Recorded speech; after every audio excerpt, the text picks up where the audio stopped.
Animals rescue primitive tribe. Bindiya नाम के जंगलों के बीच एक ट्राइब की बस्ती थी। उस बस्ती के लोग जंगली जानवरों के साथ काफी मिलजुल कर रहते थे।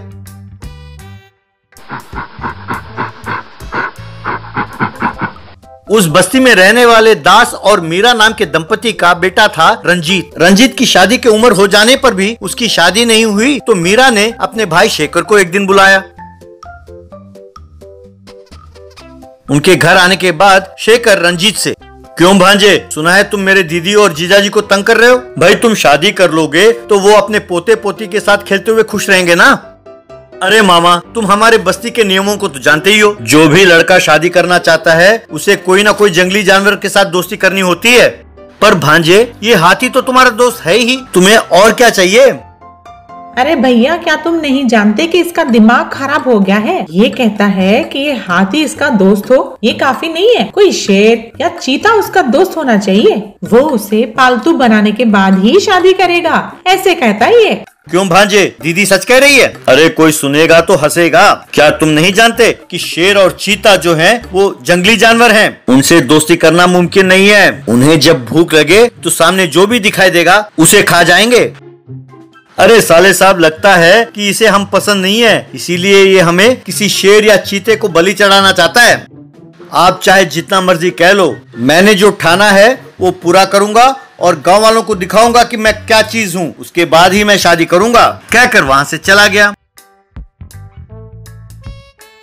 बाद में मीरा शेखर से, देख रहे हो इस पागल की हरकत, अब हम क्या करें? ऐसे लोगों को आराम से समझाने से काम नहीं चलेगा दीदी। बाद में उसने सारे बस्ती को वहां जमा किया।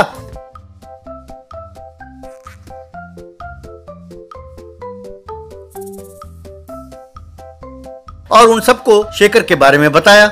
हम जानते थे कि तुम्हारा बेटा पागल है, पर इतना बड़ा निकम्मा है ये हम नहीं जानते थे। अगर गलती से उसके कारण कोई शेर अंदर आ गया, छोटे छोटे बच्चों की जान खतरे में पड़ जाएंगी। इसीलिए आपको बुलाया सरपंच जी। समझ में नहीं आता कि हम क्या करें।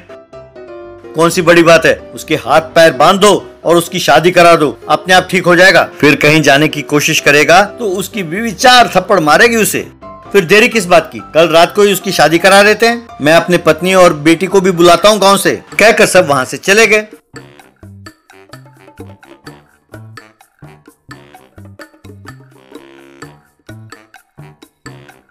अब रंजीत अकेला बैठकर सोच रहा था, तभी उसका दोस्त राठौड़ उसके पास आया। अरे रंजीत, सुना है कल तुम्हारी शादी है, आज दावत देना होगा तुम्हें, अभी देना होगा इसी वक्त। तुम्हारा सर, अरे जब तक मैं किसी शेर या चीते के ऊपर सवार होकर गांव के अंदर ना आऊं तब तक मैं शादी नहीं करूंगा। तब राठौड़ ने गांव वालों के प्लान के बारे में रंजीत को बताया। ये सुनकर रंजीत गुस्से में घर गया। अपनी माँ से, रंजीत, क्यों मुझसे पूछे बगैर बड़े बड़े प्लान बना रहे हो आप लोग? देख लो, आप जितना मर्जी कोशिश कर लो, मुझे आप धोखा नहीं दे सकते। मैं अभी जा रहा हूँ और शेर के साथ ही घर लौटूंगा। फिर पास में खड़े हाथी से, अरे मेरे जंबो, मैं तुम्हारे मुकाबले में एक शेर को लेके आने वाला हूँ, तैयार हो जाओ उसके साथ खेलने के लिए, कहकर वहां से चला गया।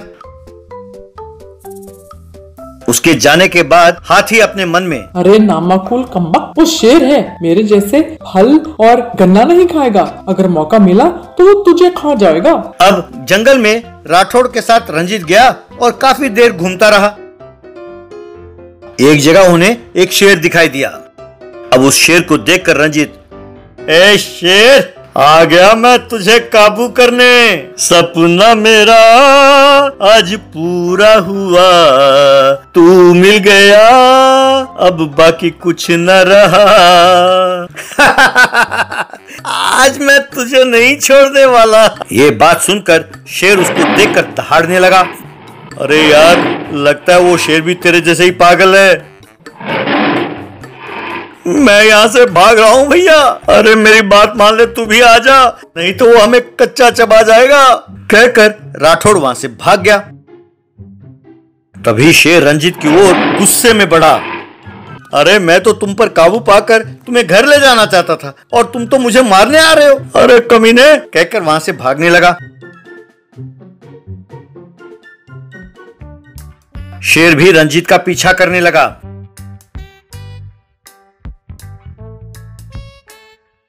अरे बचाओ, लगता है ये कमबख्त मुझे खा जाएगा, अरे बचाओ बचाओ कहकर पहाड़ की चोटी पर एक पेड़ के टहनी को पकड़कर लटकने लगा। नीचे देखा तो वो एक खाई के ऊपर लटक रहा था। वो देखकर रंजीत रोता हुआ, हे भगवान, आसमान से टपका और खजूर में अटका, आज मेरा किस्सा खत्म लगता है भगवान। अरे घर वालों की बात मान जाता तो कितना अच्छा होता, अब वो भगवान भी मुझे नहीं बचा सकता। ऊपर शेर नीचे खाई, मेरा क्या होगा मेरे भाई। तभी रंजीत का दोस्त हाथी वहां आया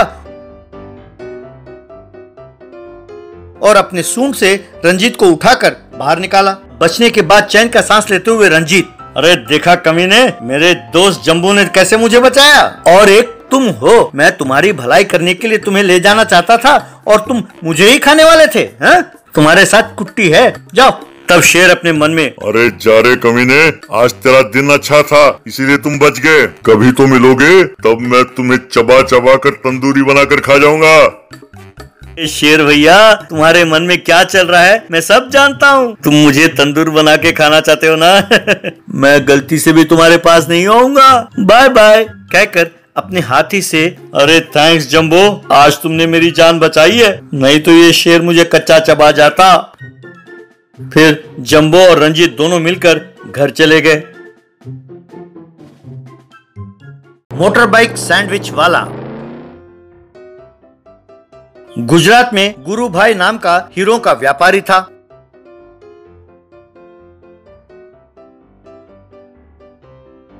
उसका बेटा समर पढ़ाई पूरी करके अपने पिताजी के पास आया और, पिताजी मैंने पढ़ाई पूरी कर ली है पिताजी, अगर आप बिजनेस मुझे सौंप दें तो मैं बिजनेस चलाऊंगा। आपकी भी उम्र हो चली है, अब आप आराम कीजिए, मैं बिजनेस संभाल लूंगा। ये सुनकर गुरु भाई, बहुत खुशी हुई बेटे, तुम्हारी बात सुनकर दिल बहुत खुश हुआ बेटे, लेकिन एक बात है, ये जो बिजनेस है ना बेटा, ये इंस्टेंट फूड नहीं है कि हम यूं दुकान गए, ऑर्डर दिया और खा लिया। इसके लिए बहुत तजुर्बे की जरूरत है और साथ साथ हुनर की भी। मैं खाली हाथ इस गांव में आया था और अकेले ने ही इस सारे साम्राज्य को संभाला है। बिजनेस को तुम्हें सौंपने में मुझे कोई आपत्ति नहीं है बेटा, लेकिन तुम्हें ये साबित करना होगा कि ये बिजनेस संभालने की काबिलियत तुम में है या नहीं।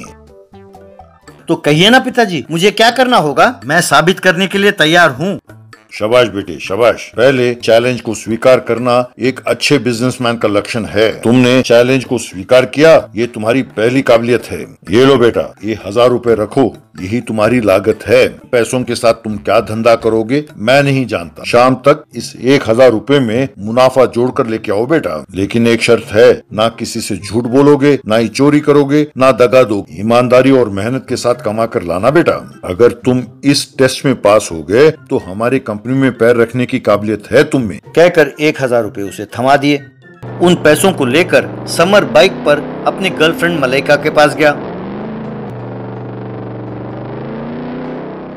समर को देख के मलाइका, क्यों समर, तुम्हारे पिताजी ने अपना बिजनेस तुम्हें सौंप दिया कि नहीं? अब से डायमंड बिजनेस के किंग हो तुम, क्यों, है ना? नहीं मलिका, मेरे पिताजी ने मुझे एक चुनौती दी है। अगर मैं इस टेस्ट में पास हुआ तभी मैं कंपनी में पैर रख पाऊंगा, वरना नहीं। वो टेस्ट क्या है बताओ ना, मुझे जानने की बहुत जिज्ञासा है। तब समर ने अपने जेब से 1000 रुपए निकाला। इस 1000 के साथ मुझे बिजनेस करना होगा और मुनाफा कमाकर पिताजी को देना होगा शाम तक। बस इतनी सी बात। अरे चिंता छोड़ो यार, ये लो मैं पैसे देती हूँ। उन 1000 रुपए के साथ ये पैसे जोड़कर अपने पिताजी को शाम को दे देना, कुछ भी कह देना। चलो चलो, शाम तक हम मल्टीप्लेक्स में सिनेमा देखते हैं और मौज करते हैं। नो नो मलाइका, वो तो धोखा हुआ। धंधे का पहला असूल है कि धोखा नहीं देना चाहिए, मेहनत करके काम करना होगा। मुझे इस 1000 रुपए को मुनाफे के साथ पिताजी के पास ले जाना होगा। ये सुनकर मलाइका, हाँ, तुम और तुम्हारे पिताजी, ये कोई फिल्म नहीं जहाँ यूँ सोचा और यूँ पैसे बन गए। वैसे तुम 1000 रुपए का क्या बिजनेस करोगे? तुम्हारे पास इस मोटर बाइक के अलावा कुछ भी तो नहीं है। तुम मेरे साथ चलो तो सही, मैं दिखाता हूँ कि 1000 रुपए के साथ मैं क्या करता हूँ। सॉरी समर, मैं इस धूप में नहीं घूम सकती, मैं अपना काम कर लेती हूँ, कहकर चली गई। तब समर अपने मोटर बाइक को एक वेल्डिंग के दुकान के पास ले गया। भैया ये लो 500 रुपए एडवांस। मेरे मोटर बाइक को तुम एक सैंडविच के दुकान में बदल दो, बाकी पैसे मैं शाम को दे दूंगा तुम्हें, नहीं तो ये बाइक तुम्हारे पास छोड़कर चला जाऊंगा। तब मैकेनिक मान गया और उसने उस मोटर बाइक को सैंडविच बाइक में बदलकर उसे दे दिया। बाद में समर एक दुकान के पास गया और दुकानदार से, भैया ये लो 300 रुपए, ये कुछ ब्रेड पैकेट्स और सॉस वगैरह देना, मैं यहाँ पर सैंडविच की दुकान चलाने वाला हूँ।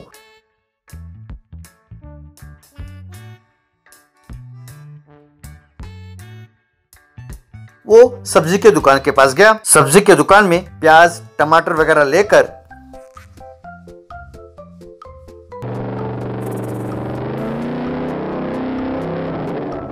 उसने मोटर बाइक सैंडविच वाला का दुकान खोला। उसी सड़क पर बहुत सारे कॉलेज होने के कारण कॉलेज के स्टूडेंट उस सैंडविच वाले के पास रुककर उसके सैंडविच खाने लगे।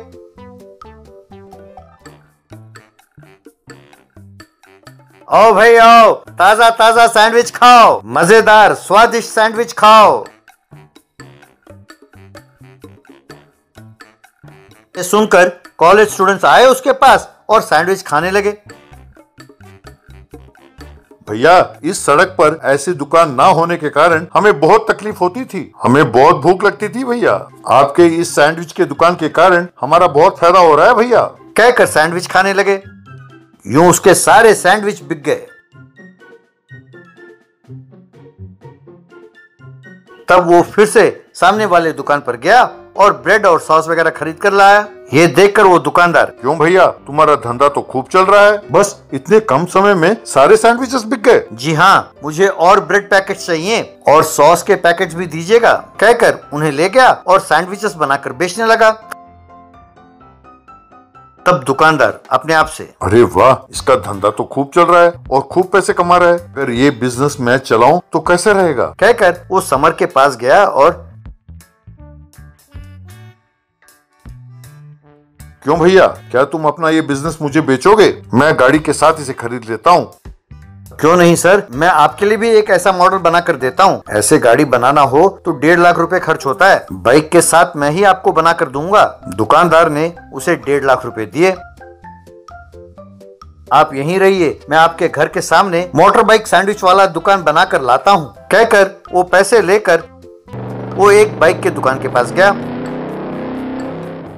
उन्हें पैसे देकर समर, भैया मुझे एक नया बाइक चाहिए, इसके साथ साथ मुझे कल 10 बाइक्स और चाहिए, आप डिलीवरी का इंतजाम कीजिएगा। फिर उस नए बाइक को ले जाकर बिल्डिंग दुकान के पास गया।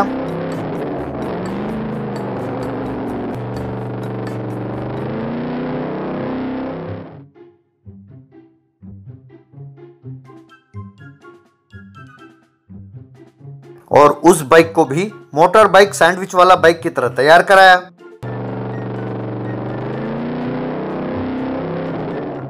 फिर उस बाइक को ले जाकर उस दुकानदार को सौंपा।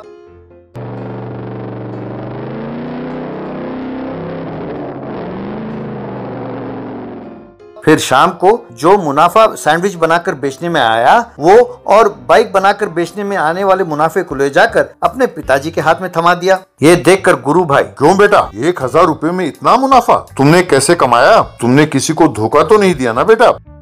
नहीं पिताजी, मेहनत करके कमाया है। मैंने अपने बाइक को मोटर बाइक सैंडविच वाला बाइक में बदल दिया और सैंडविच बेचकर मैंने ये पैसे कमाए। सैंडविच बेचकर बहुत मुनाफा आया। फिर सामने के दुकानदार ने ऐसा ही बाइक चाहिए कह के बोला, तो मैंने उसे भी एक बाइक बना कर दिया, उसमें भी मैंने कुछ मुनाफा बनाया। अब मैं चाहता हूँ कि शहर के 10 और जगहों पर इस मोटर बाइक सैंडविच की दुकान खोलूं। स्टूडेंट्स को ये बहुत पसंद आया। ये सुनकर गुरु भाई, शाबाश बेटे शाबाश, तुम में एक बिजनेसमैन है, अब तुम हमारे बिजनेस में आ सकते हो बेटा। नहीं पिताजी, मैंने अभी अभी ये मोटर बाइक सैंडविच वाले का बिजनेस शुरू किया है, कुछ दिन मैं इसे ही चलाऊंगा। जब इसमें मैं कामयाब हो जाऊं तब मैं आपकी कंपनी में आकर ज्वाइन करूंगा। इस तरह समर अपने बिजनेस में खूब कामयाब हुआ। ये देखकर गुरु भाई बहुत खुश हुआ।